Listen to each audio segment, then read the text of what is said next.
Muito bom. Quando nós falamos dessa arte, dessa profissão maravilhosa de ser terapeuta, inerentemente, imediatamente vem associado a ideia de cura, nos seus diversos níveis, cura física, cura psíquica, cura espiritual, mas sempre cura.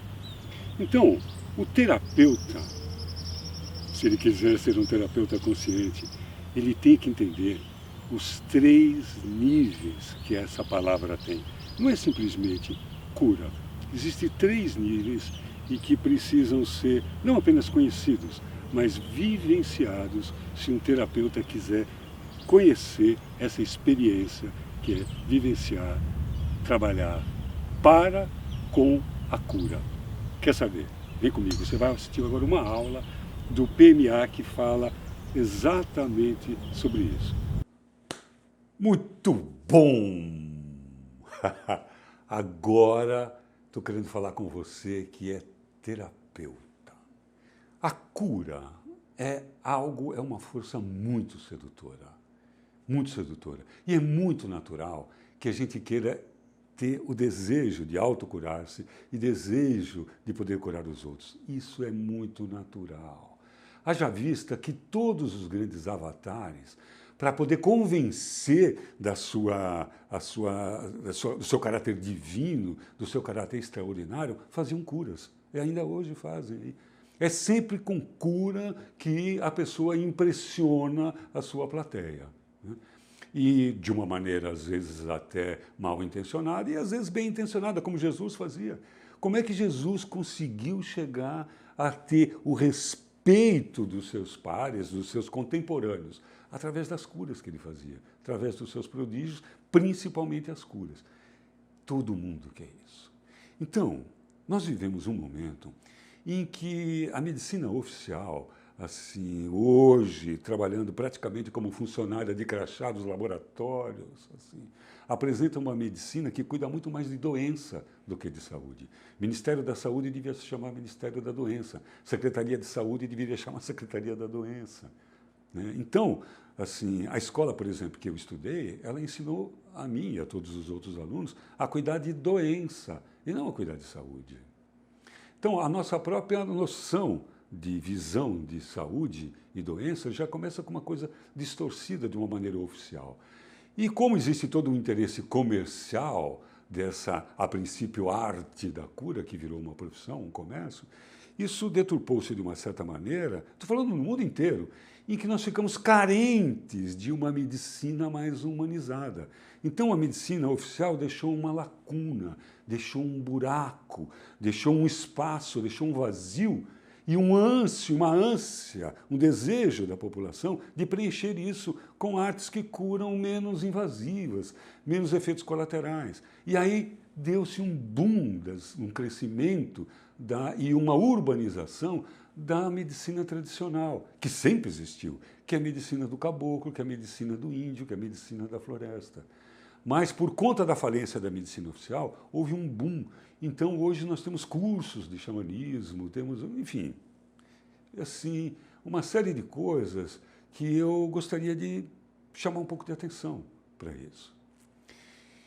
E dizer que nós precisamos tomar muito cuidado. E aí, eu quero dizer assim que existem 3 instâncias de lidar com a cura, no meu ponto de vista. Isso é um ponto de vista pessoal. Tem pesquisa e também tem outras pessoas que pensam como eu também, que coadunam com esse mesmo ponto de vista. Mas tem um primeiro ponto de vista que exige conhecimento das artes de cura.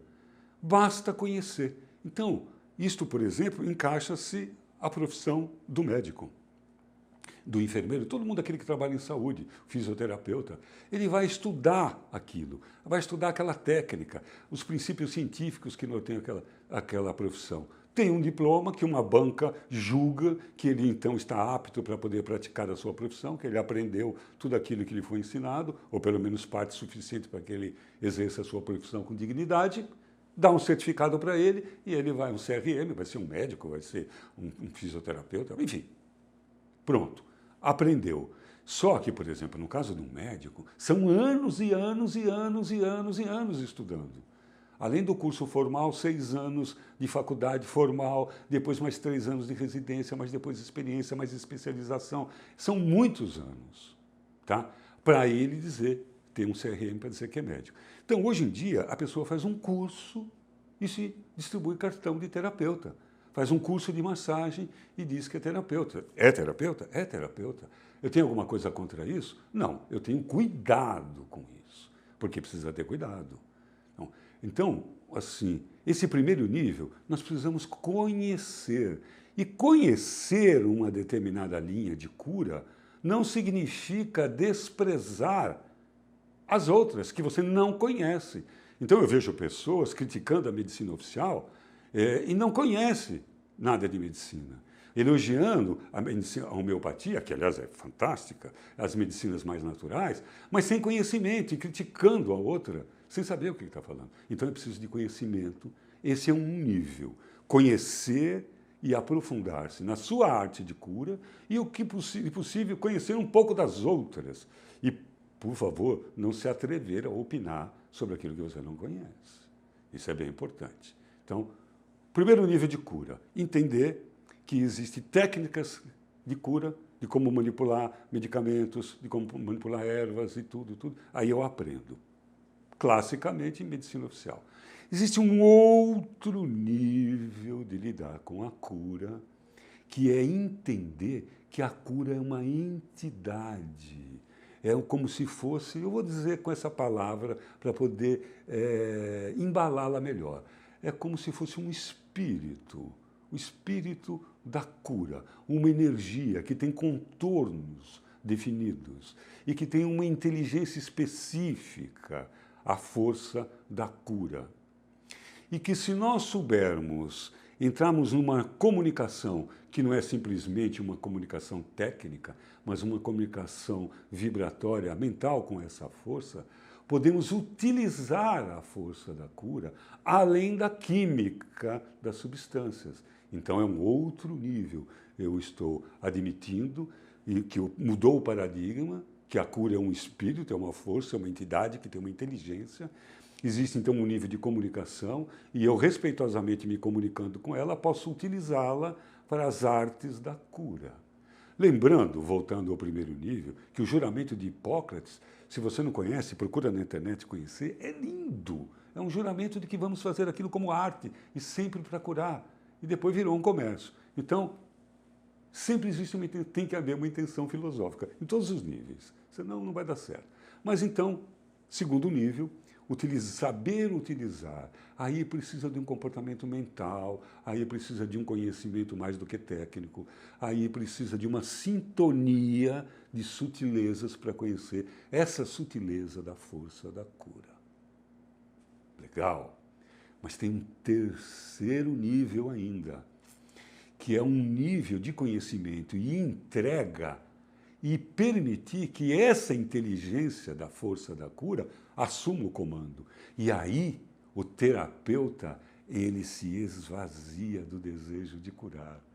Uau! É outro nível de milonga.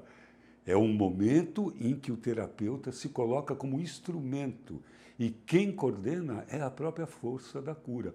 E ele é capaz de fazer coisas que ele não sabe que está fazendo, porque não faz parte do mundo cognitivo do seu processo de aprendizagem normal, e sim de uma conexão e de um ato de serviço, de entrega para a força da cura. Conheço as técnicas, estudo e pratico. Medicina oficial. Conheço as técnicas, pratico e pratico uma comunicação com essa força, admitindo que essa força é um espírito. A medicina tradicional, medicina da floresta, dos caboclos. E o terceiro nível é quando nós nos tornamos um aparelho, um instrumento na mão, nos submetemos, nos entregamos. Então, assim, se render à grandeza dessa força e procurar servi-la humildemente como missão. Bom, já deu para perceber que esse terceiro nível não é para todo mundo. É para aquele que consegue vencer o ego. O desejo de curar, nesse momento, já não existe. Porque a gente tem que pensar que, muitas vezes, a doença, o desarranjo, é uma oportunidade de cura. É isto. Então, muitas vezes, a nossa interferência para querer ajudar o nosso irmão nada mais é do que um exercício de ego. E estamos atrapalhando a missão do outro. Já pensou nisso? Eu, uma vez, nossa, quase fui linchado, há muitos anos atrás, num congresso de psiquiatria, e que eu disse que a loucura poderia ser loucura, que seria a força do universo curando a pessoa. Claro, se a gente admitir que o momento, a vida começa no momento que a gente nasce e termina no momento que a gente morre, fica difícil imaginar que a loucura seja qualquer prêmio ou qualquer possibilidade de saúde.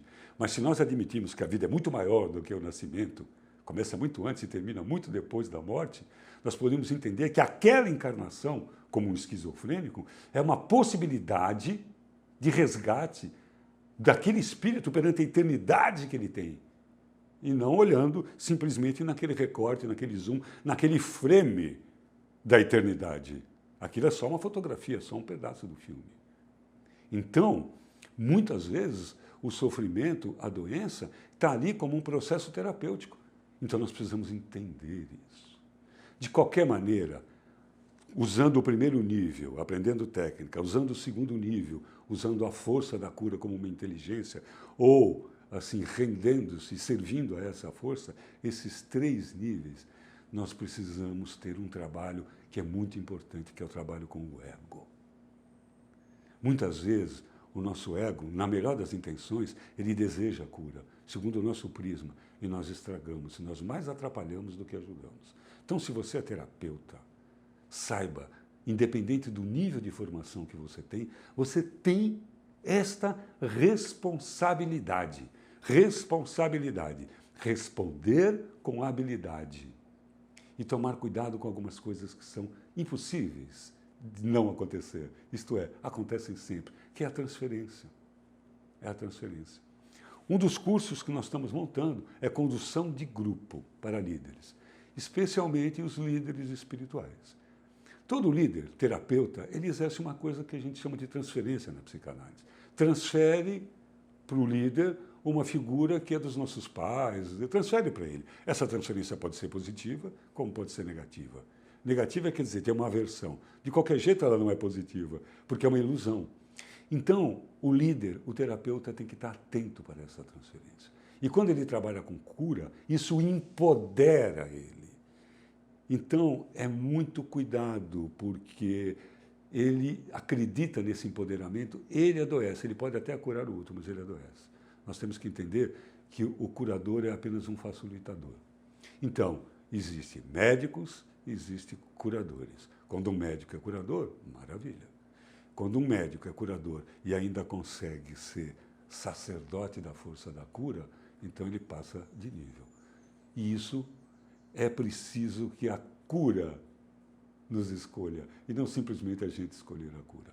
Cuidado com a vaidade, cuidado com o ego, cuidado com a transferência, cuidado com o poder que o paciente, que o cliente, que o aluno, que o discípulo investe em você, líder.